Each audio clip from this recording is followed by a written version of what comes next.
మాజీ మంత్రి కొడాలి నానిపై టీడీపీ జాతీయ ఉపాధ్యక్షుడు బుద్దా వెంకన్న తీవ్ర స్థాయిలో విమర్శలు చేశారు. చంద్రబాబు రాజకీయ భిక్షతోనే కొడాలి నాని ఎమ్మెల్యేగా ఎదిగారని వ్యాఖ్యానించారు. రావణ్ వ్యవహారం, యూఏపీఏ చట్టంపై చేసిన వ్యాఖ్యలను ప్రస్తావిస్తూ హిందూ దేవుళ్లను అవమానించిన వారిని వైసీపీ సమర్థిస్తుందని ఆరోపించారు. యూఏపీఏ చట్టాన్ని అవమానించేలా మాట్లాడటం సరికాదని, దీనిపై చట్టపరమైన చర్యలు తీసుకోవాలని డిమాండ్ చేశారు.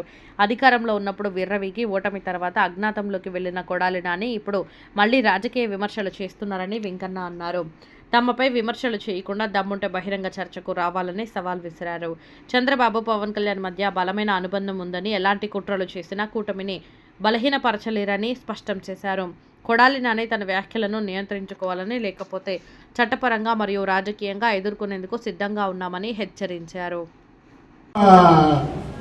ఇంకోటి పెడతారు, ఇది నువ్వు మాట్లాడినప్పుడు ఉపా చట్టం అనుకుంటా, ఉపమా ఇడ్లీ చట్టం ఏంటి తీసుకొచ్చేవేంటి అంటే చట్టాలను కూడా ఎగతాళి చేసే స్థాయి అండి ఇది. అసలు 2 సంవత్సరాలు పారిపోయా, దానికి చెప్పు సమాధానం, కూర్చుందాం డిబేట్లో. లాస్ట్ మినిట్ వరకు నువ్వు మాట్లాడిన మాటలు 5 సంవత్సరాలు ఏం మాట్లాడావు, ఏం చేసావో, ఏం చెందావో, ఎన్ని తోటలు కొట్టావో, ఎన్ని తలకాయల పాలు కొట్టావో, ఎంతమందిని బూతులు తిట్టావో, అసలు నీ పేరే బూతుల్లో అని, నీ ఒళ్ళంతా విషయమే. నువ్వు ఇవాళ చట్టాలకు కూడా పేర్లు మారుస్తున్నావా? మా కార్యకర్తలకి మాకు కూడా చిరుకు తెద్దాం అనుకుంటున్నావా? చంద్రబాబు నాయుడు గారిది, పవన్ కళ్యాణ్ గారిది అన్నదమ్ముల అనుబంధం. నీలాంటి పద్యాలు ఏదో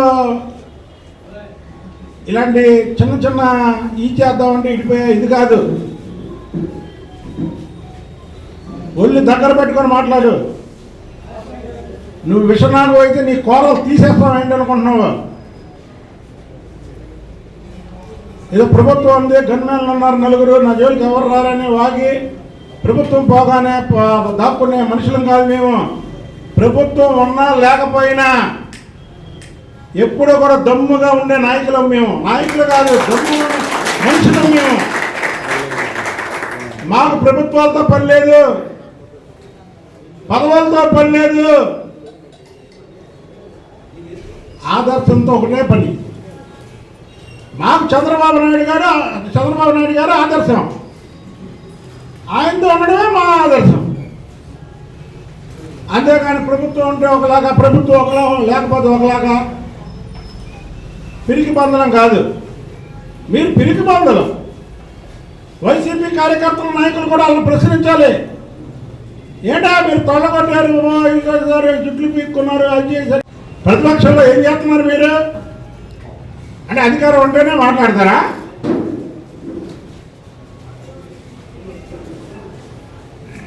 కొడాలని నువ్వు పిచ్చి పిచ్చి వాగుళ్ళు ఎక్కడైనా కట్టిపెట్టు. ఇది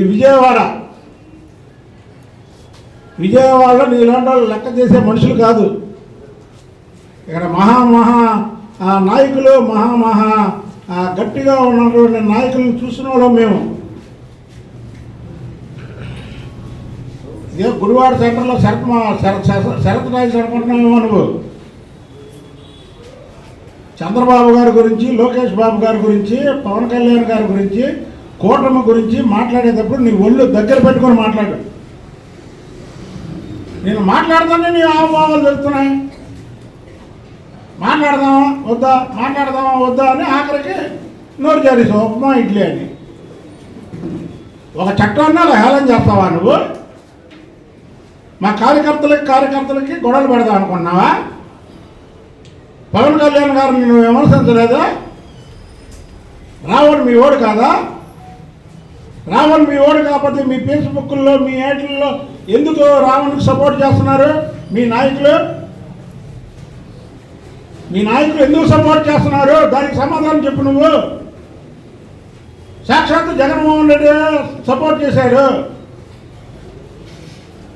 నువ్వు అటు తిప్పి మళ్ళీ ఇటు తిప్పుతావేంటి? కాబట్టి ఒళ్ళు దగ్గర పెట్టుకో కొడాలని. నువ్వు రోజులు మారిపోయినాయి. ఏదో 2019 నుంచి 2024 విర్రవీగాను, ఇప్పుడు దాక్కున్నాను, ఇంకో 3 ఏళ్ళు ఎన్నికలు వస్తున్నాయి కదా, మళ్ళీ ఇప్పుడు నేను కొద్దిగా కూడా మాట్లాడకపోతే నాకు టికెట్ ఎవరేమో అని నువ్వు పిచ్చి పిచ్చి ప్రలాపాలు మాట్లాడేవంటే మాత్రం విజయవాడ వస్తే నీ కూరలు పీకేస్తాం.